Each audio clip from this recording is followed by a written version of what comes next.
Olá pessoal, então vamos começar uma série falando do London System.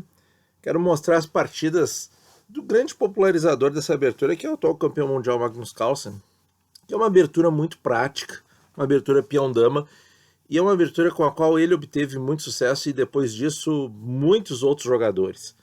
Então nós queremos mostrar aqui o plano geral, desde que ele começou a jogar em 2016, e mostrando para vocês as partidas ao longo do tempo, como que foi evoluindo essa teoria e esse esquema, tá?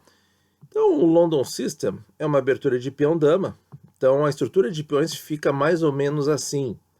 Os peões todos em casa preta, fazendo um triângulo no centro com D4, E3 e C3, e o peãozinho de H3 avançado, em geral para dar uma casa para o bispo da London. O bispo da London, ele sai e fica fora da cadeia de peões, certo?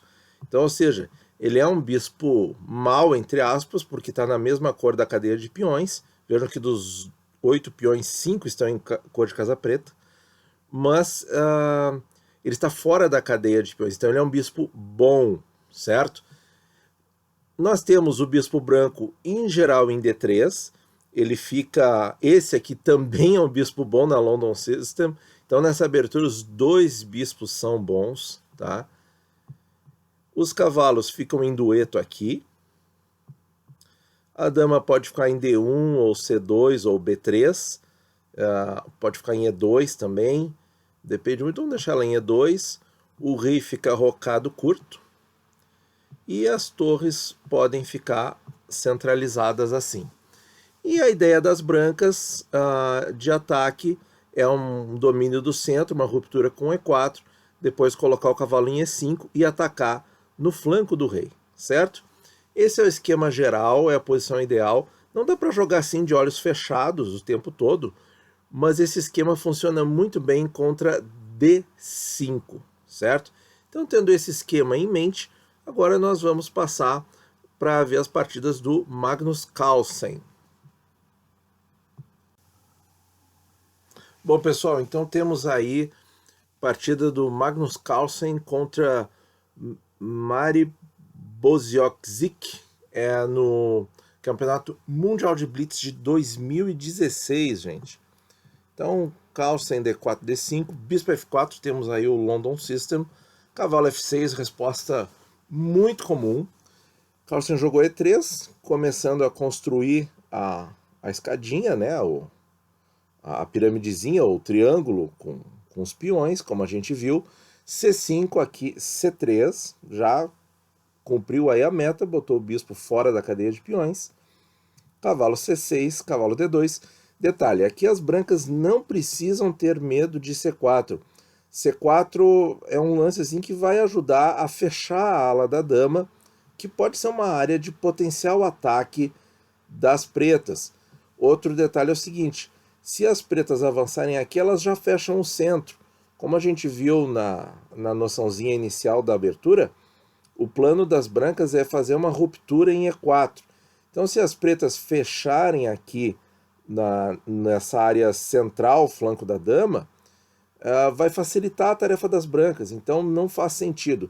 Se a preta jogar C4, quem está de brancas fica feliz, certo? E6, cavalo de GF3, tudo dentro de acordo, conforme os parâmetros, bispo D6. Agora é que vem um detalhe importante. Aqui ainda não foi jogado H3, o que é uma coisa muito comum. A preta oferecer essa troca de bispos e as brancas ainda não terem feito o lance H3, certo? Então, nessa posição, o Carlsen joga o que é o mais comum, mais correto. Recuar o bispo para G3. Essa é a nossa linha preferida, porque apesar desse bispo aqui, na configuração atual de peões das pretas, ser o bispo bom, a gente indo trocá-lo e só vai ajudar o desenvolvimento da dama preta, que vai ficar numa posição central, até facilitando a ruptura deles com E5, que a gente não quer, que eles vai fazer depois, de rocar, etc. Mas a gente não quer facilitar os planos pretos.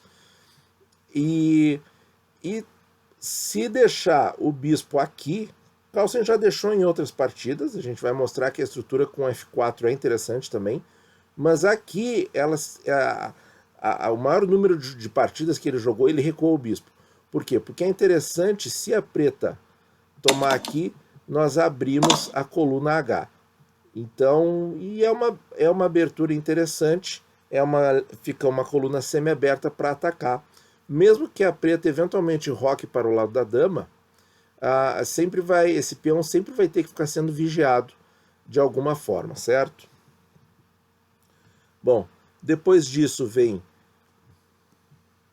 bispo G3, roque, preta rocou, bispo B5, certo? Aqui o Carlsen jogou um pouco mais para frente o bispo do que o plano básico. Cavalo E7. Muito bem. Voltou para D3, então a finalidade dessa jogada era justamente quebrar a harmonia do cavalo e retirá-lo da casa C6. B6. E agora vem a famosa ruptura no centro com E4, em que as brancas conseguem aí abrir o jogo, certo? Abrir o jogo para começar o ataque na ala do rei. D por E4, cavalo por E4, cavalo por E4, bispo por E4, atacando a torre. Vem torre B8, e agora o Carlsen simplifica e abre o centro. D por C5, bispo por G3. Vamos dar uma olhada nesse lance. Quer dizer, praticamente forçado, porque a partir do momento que nós temos aberto aqui com D por C5 um ataque, né, de 3 peças, o peão, o bispo e a dama, em cima do bispo que está em D6, realmente fica sem alternativa. Se ele volta para C7 é um erro. É um erro porque é simplesmente dama por dama e ou perde o bispo, né? Ou perde a torre lá atrás. Então a gente viu que recuar o bispo não dá. Não é viável, certo? Bispo por C5 também não é viável porque perde a torre. Tomar o peão também perde porque vai perder a peça inteira. Agora tem 2 ataques contra uma defesa. Logo, bispo por G3 forçado. Então, uma dica interessante aqui na posição é o seguinte: o bispo voltando para G3, ele sempre mantém o contato com o bispo de casa preta do oponente. E a ruptura D por C5 pode ser feita num momento favorável em que a dama abra um ataque em raio-x em cima desse ponto, que o Carlsen explorou muito bem agora. Então, D por C5, obrigando bispo por G3, forçado, que é esse aqui, H por G3. Agora o Carlsen atingiu a situação praticamente ideal, em que ele tem a coluna H aberta com o rei das pretas rocado lá. Então atingiu aí a abertura perfeitamente. E já tem 2 ataques ali, ó. O bispo em H7, atacando a diagonal aqui, e a torre também. O jogador das pretas foi de F5. O Carlsen simplificou e avançou o peão. Agora tem um peão passado protegido pelo bispo e ameaçando um garfo nas 2 torres em C7. Olha que porrada posicional, hein? Veio o cavalo D5, bispo por D5, torre por D5, torre D1 para trocar as torres, bispo A6, e agora quem tira o cavalo de E5? Então aqui já deu para perceber que desde esse momento aqui, em que o cavalo veio para D5 e pode ser feita a troca, essa casa E5 aqui já está vulnerável, Quando jogou F5, na verdade, ali depois da troca dos bispos, F5, essa casa aqui já ficou vulnerável. O que o Carlsen fez? O Carlsen calculou todas as trocas, o lance intermediário, né? Deixa tomar o bispo aqui porque ele avança, olha só.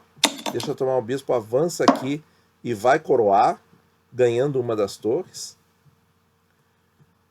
O jogador das pretas obstruiu, então, a defesa do peão. Carlsen continua trocando, porque quanto mais, aí vem outro princípio muito interessante no xadrez, quanto mais a gente simplifica a posição, mais fica visível, mais fica distinguível, utilizável a vantagem posicional. Ou seja, agora esse cavalo é um monstro aqui e ninguém tira ele. Só uma torre pode tirar ele daí, porque não tem mais bispo de casa preta, não tem outras peças menores que possam atacar. E nesse final de cavalo contra bispo, esse cavalo é muito melhor do que o bispo, porque esse bispo é meio mal, né? Porque tem peões centrais nas casas brancas, então é um bispo meio mal. E além do que, 7 peões contra 6, mais uma vantagem, né? Torre C8, C4, ambos os peões defendidos, restringindo mais ainda a atividade do bispo de Casa Branca. B5. Aí aqui requer só um pouco de cálculo para estabelecer o que? Nós temos 4 contra 2 na ala da dama. E isso aqui ganha o jogo mais rápido do que qualquer ataque na ala do rei, até porque a posição está muito simplificada. E o cavalo central aqui, ele vai funcionar como um apoiador, uma base para esses peões da ala da dama. Então os cálculos não são muito difíceis, mas basta ver assim, ó, B4, B por C4, A4, e aí tá aí, ó, todos os peões passam e o bispo ainda é capaz de cair na armadilha de não ter para onde sair, de ficar sufocado, né? Vou descer mais aqui. Teve mais um pouquinho de jogo, torre D8 cheque, rei C2, o rei segura esse peão aqui sem problemas, torre D5, F4, e as pretas abandonaram. Quer dizer, não tem mais jogo aqui, né? Estão completamente perdidas. Vai vir B5, o bispo vai ficar completamente sem jogo, o rei vai vir, vai conquistar esse peão, os peões vão continuar avançando e a torre até nem precisaria jogar. Né? Vejam só a supremacia posicional que o Carlsen conseguiu nessa partida. E eu destaco o ponto que foi a simplificação. A simplificação foi muito favorável, com base no que, gente? Com base, aqui quando ele fez a ruptura E4, com certeza ele já tinha calculado que na simplificação, esse bispo aqui ficaria atacado pela dama e o seu próprio bispo, sem poder sair, e dali ele teria a vantagem posicional, que começou com a abertura da coluna H, depois foi a casa E5 e depois a maioria de peões na ala da dama. Né? Então, agora, vendo de uma maneira mais rápida, a gente consegue perceber como esse lance também foi muito ruim, porque entregou a casa E5. Né? Ó, e aí o Carlsen continuou com as simplificações, tendo esse lance intermediário muito importante na posição. E aí realmente o bispo de Casa Branca não faz nada, não tem alvos de casas brancas para atacar na posição. E realmente as pretas não têm o que fazer. Exemplo muito bom, muito didático na abertura London, tá? Partida modelo na nossa opinião. Tá, pessoal? Nós vamos continuar com essa série. Pode deixar nos comentários aí sugestões do que vocês querem ver nesses temas de abertura ou outras partidas do Carlsen nessas linhas que vocês gostariam que nós comentássemos. Muito obrigado e até a próxima.